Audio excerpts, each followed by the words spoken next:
All right, this morning we continue to talk about the ongoing government shutdown. This morning I'm joined by Representative Ami Bera from Sacramento County. Dr. Bera, thank you for joining us here. I know you're busy. You got a food bank to visit in just a little bit.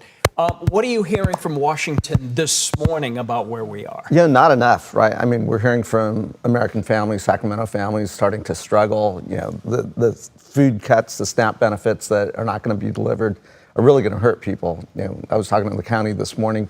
270,000 residents in our community depend on SNAP benefits, 90,000 kids. This is getting real. We've got to open up the government and get those benefits delivered. We talked about a poll today that 45% of the poll responders blame Republicans, 33% blame Democrats, 22% aren't sure. There's confusion and blame. Can you see both sides of this? Yeah, I mean, our job is to actually do the basics: food, shelter, clothing, safety, security for folks, and we're not doing that right now. So I think the country's probably pissed off at both parties, and let's get together. Let's actually do our job, serve the country, reopen government, keep healthcare prices down. It's impacting red states, blue states, rural communities, urban communities, and we've got to do better. So what will it take to end this? Will it take stoppage of commercial jetliners? Will it take, what can you see as the next thing that comes along here where both sides go, whoa, we're getting it from our constituents big time? I mean, people are seeing the healthcare price increases, sometimes doubling. If folks can't put food on the table, that's real. We're going into the holidays right now. And again, this is real for so many American families. And that should be the wake-up call. Now, President Trump controls the Republican Party. He doesn't seem to be in any urgent mood to get the government open, but we ought to come back together as Congress. I'd urge Speaker Johnson to call everyone back to Washington, D.C. Let's pass a deal. Let's get the contours of what we can do with the health care subsidies. That isn't a partisan issue. I think there are plenty of Republicans that are hearing from their constituents about the cost of health care. Let's get this open, and then let's actually do a real budget. Are you surprised that lawmakers have not been called back, considering the severity of all this? 100%. I've been in shutdowns before, including that one in 2019 that went 35 days. We were in Washington, D.C. every day voting to open parts of the government, to fund parts of the government.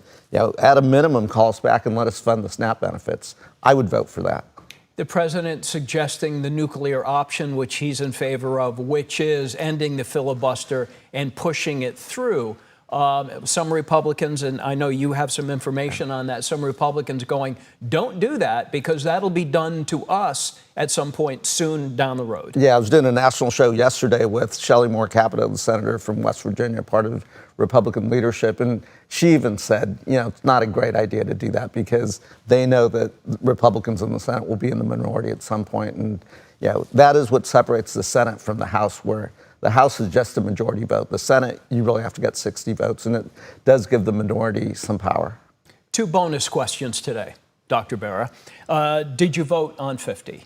I did, yes. And which way did you vote, sir? I voted yes. You voted yes. Can you see people voting yes who totally disagree with redistricting and the need to do that? Like, vote yes while holding your nose. I'm one of those folks. I actually really support the Independent Redistricting Commission. But I did vote yes because that's what's happening across this country right now. Back in 2021, we actually did pass legislation that banned mid-decade redistricting. That would have pushed independent commissions through all 50 states.